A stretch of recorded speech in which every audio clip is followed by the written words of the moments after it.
Shalom, people. Look at that. That's a whole bunch of really happy beans that are not supposed to grow like that according to the internet.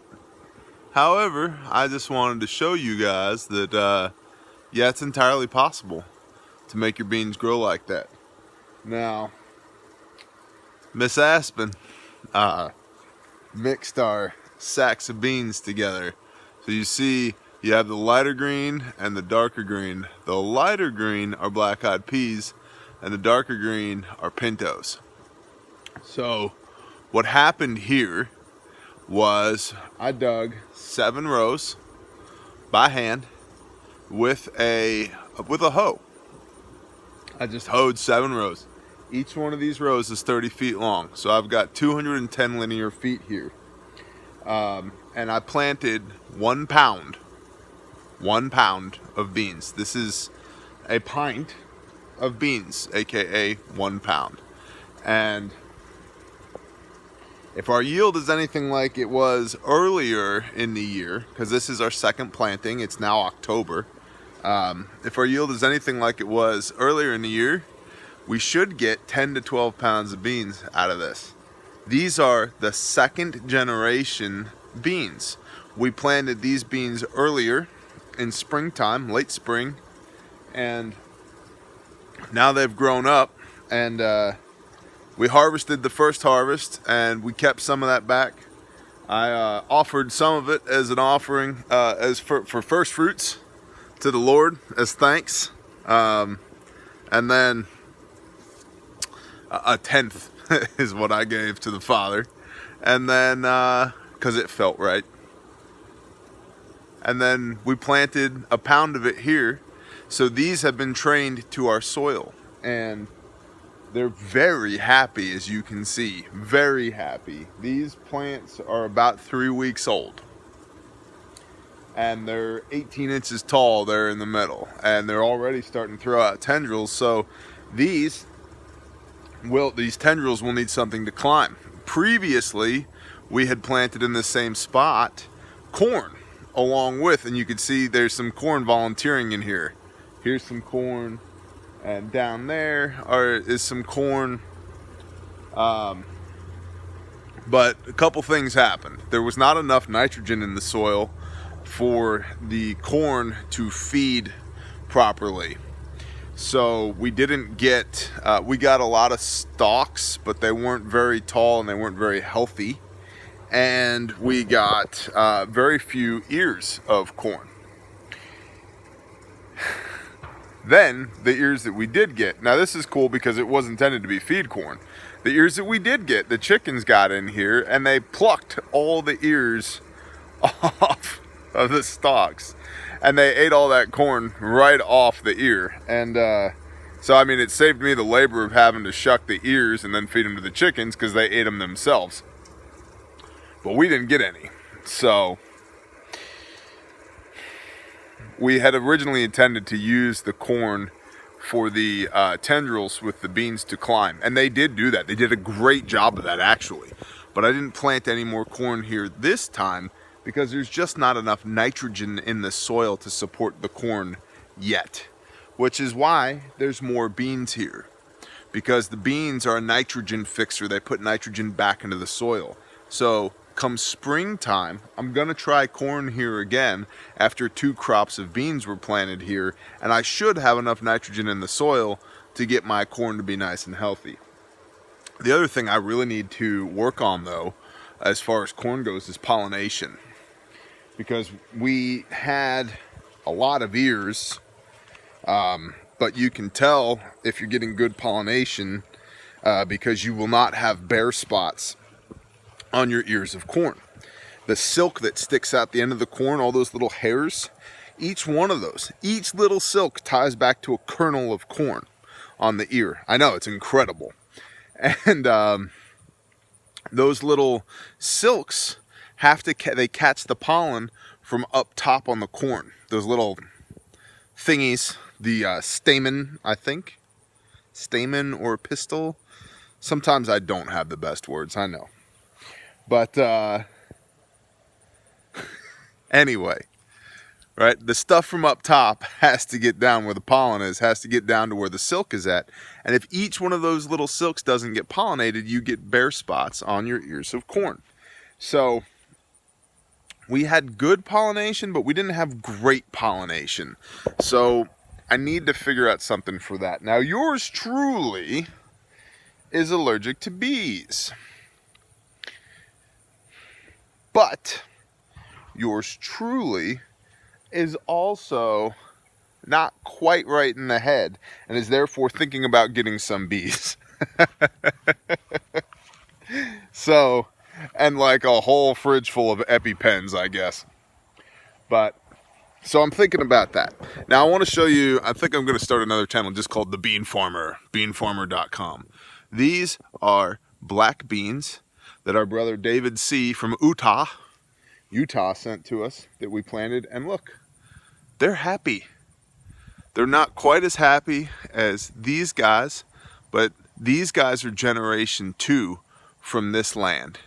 And before that, they were procured locally from the local co-op. So they've been trained to this latitude, they've been trained to this weather, and they've been trained to this soil.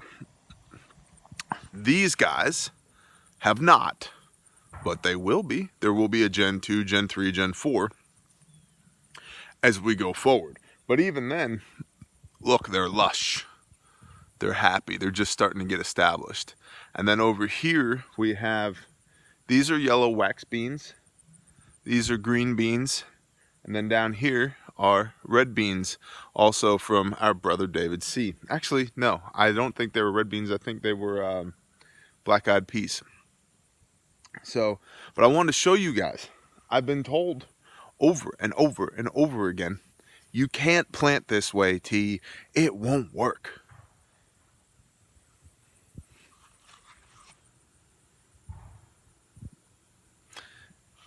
I'm not saying it'll work for everybody, and I'll tell you this, it doesn't work for every type of plant.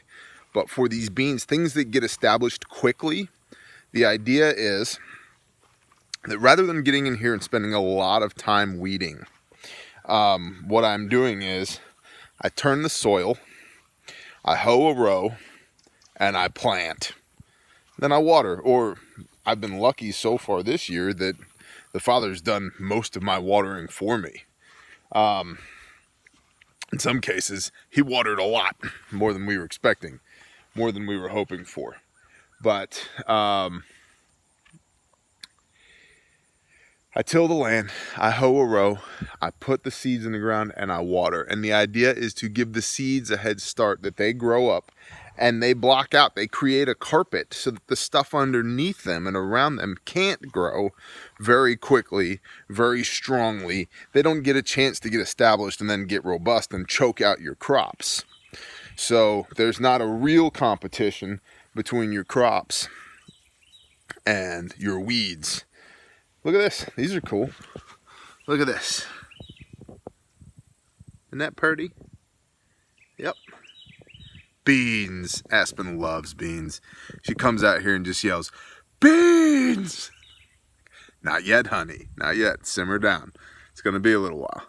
So these two are putting out tendrils, putting out runners. So we will have to get something out here for these to climb on.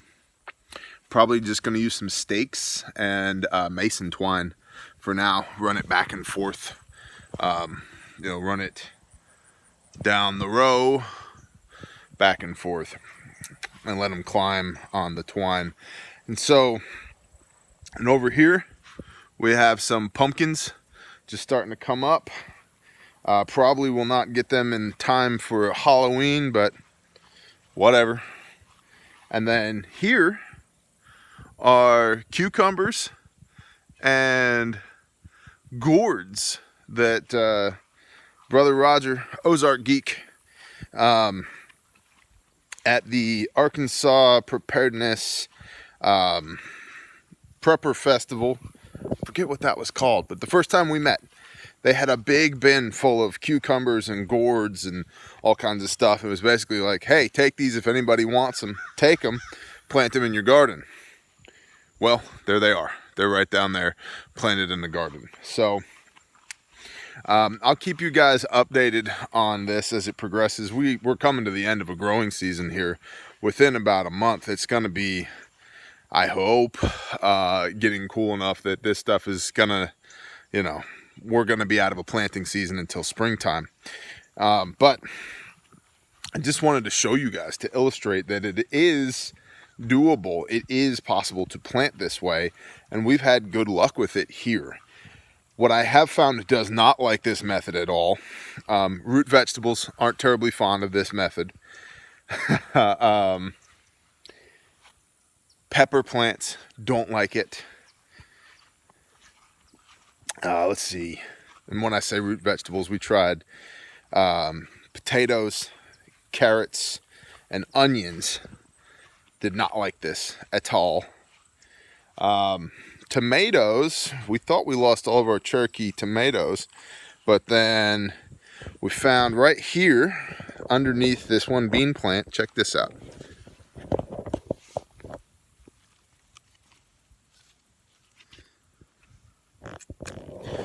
Those are Cherokee purple tomatoes coming up, because redundancy is your friend. Those are delicious tomatoes. And we had some seedlings in pots, and then the baby, for a brief moment in time, was unsupervised, and she was making a game out of pulling the little tiny seedlings up out of the pots. I don't know if she thought she was weeding or what, but she pulled all the little tomato seedlings out, and they were too small to be viable if we had replanted them. So, but luckily, just luckily, or by the hand of the Father, however you choose to see it, we had just some spare seeds over there, and we're like, we'll just drop them right here and see what happens. Well, those are all coming up, and those will be second generation as well. And they're delicious purple tomatoes, really thick and strong, and really good. So tomatoes will work that way. But the idea is that you need something that grows quickly. Corn works well that way, but you need enough nitrogen in the soil that the corn gets a good jump, so it gets above the weeds.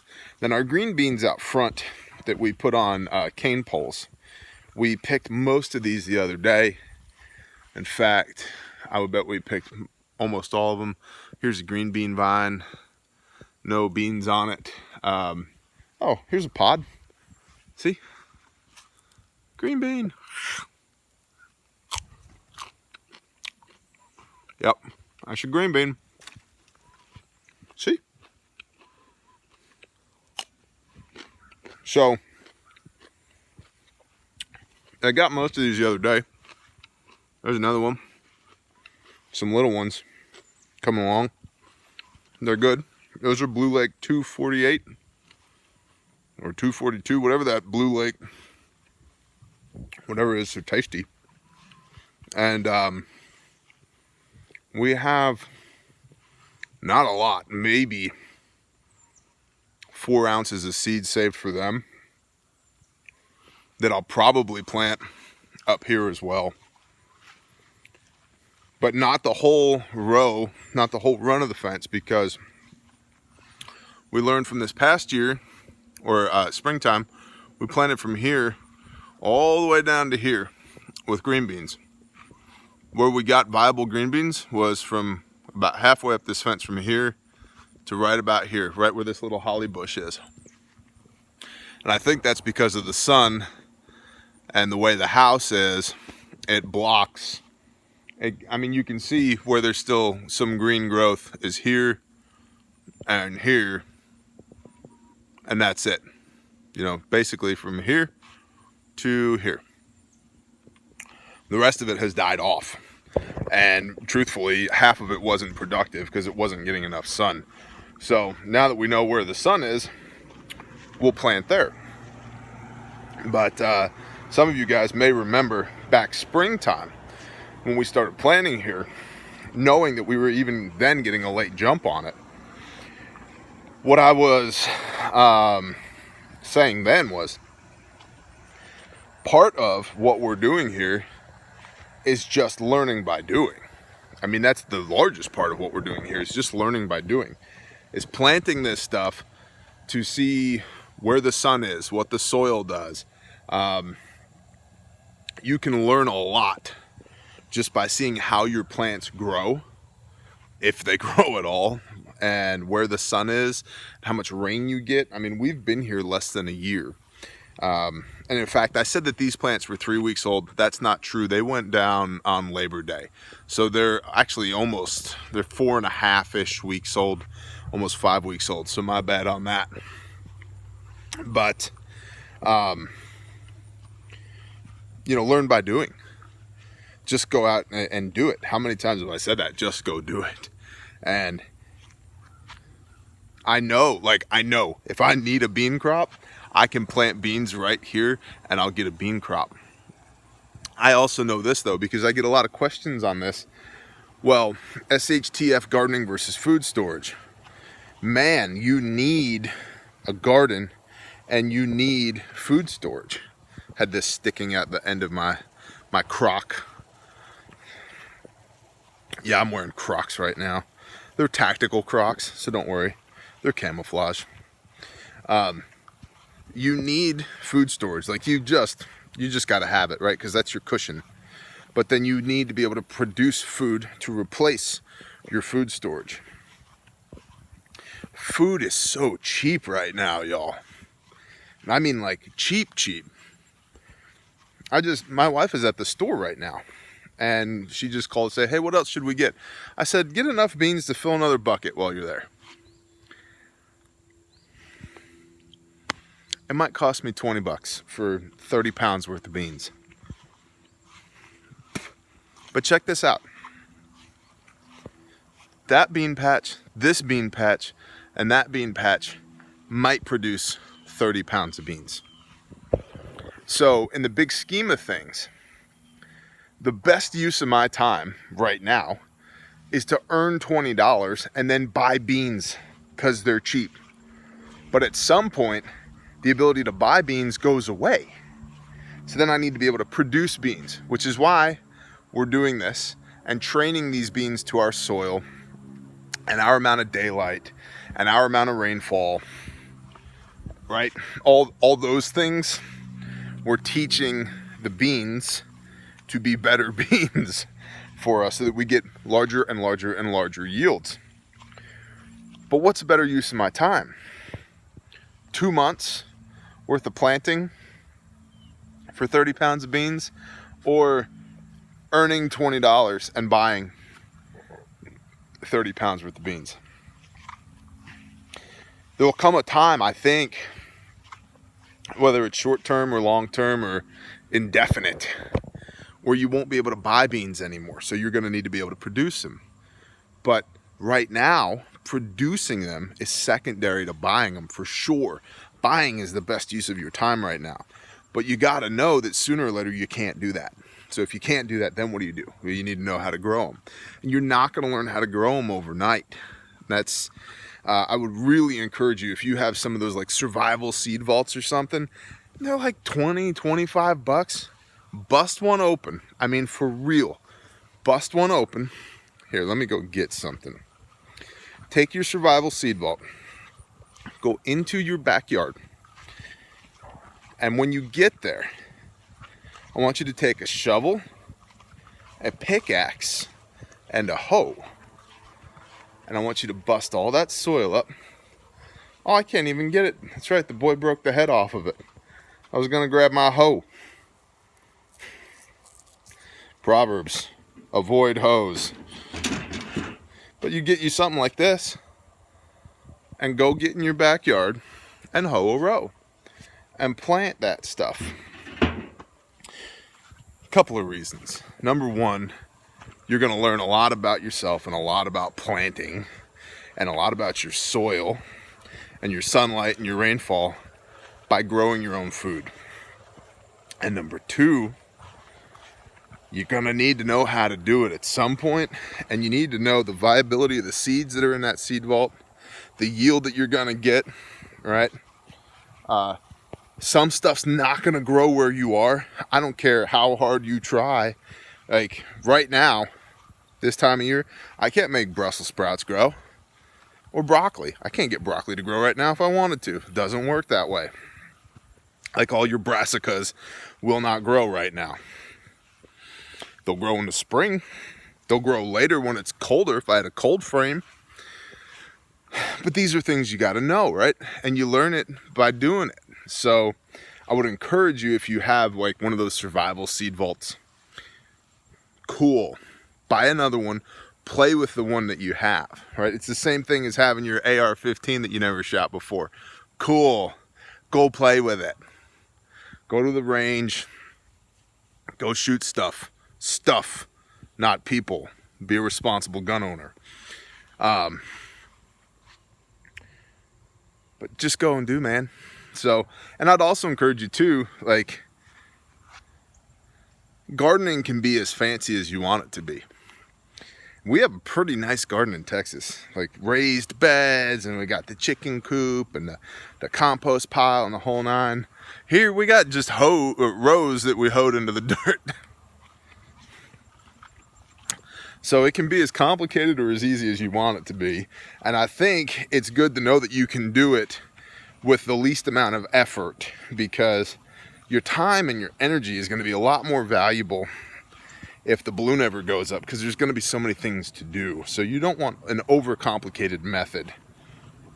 And I guess lastly, I'll just show you the compost pile. Let me get a rake.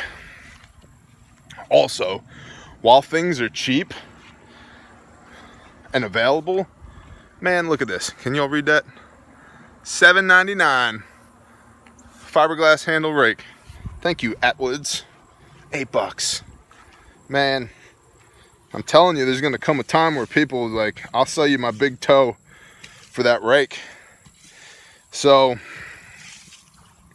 the compost pile is, there we go. You guys might be able to see it. So we got fire ants in there, that's great. But it's starting to get musty and composty, which is what we want. So right now what's in here is a combination of grass clippings, let's see, the muckings from the chicken coop, which are like beech hardwood planer chips, and chicken poo, and there's some cedar chips in here, and some pine needles, although I don't really want the pine needles in there. And then all of our corn silage is in there. Y'all may recall that I took our riding lawnmower slash tractor. I've been abusing that thing. But I took that and I mowed down all of our corn and consolidated it into a pile, and then put it in the compost pile, because I want all of that. I want to recapture all of the nitrogen that corn robbed out of the ground, put it back in the compost pile, which is right there. And then that will turn into black gold that I can then top dress our garden plots with, and those micronutrients will filter back down into the soil, feed roots, and so forth and so on. Good things. So just a garden update for you. I intended this to be quick, and in true bear fashion, it wasn't. So I apologize. But you can hoe a row and broadcast plant and get good results. And if you have a survival seed vault, play with it. Go try it. I should probably buy one of those, and in the springtime, we'll plant it and see what happens. And then compost and do all the things. That green bean was good. I want to go eat another one. So there's a garden update for y'all, and we'll stay with it. It's probably going to be more springtime before we plant anything, but I'll keep you posted on how this goes. So shalom.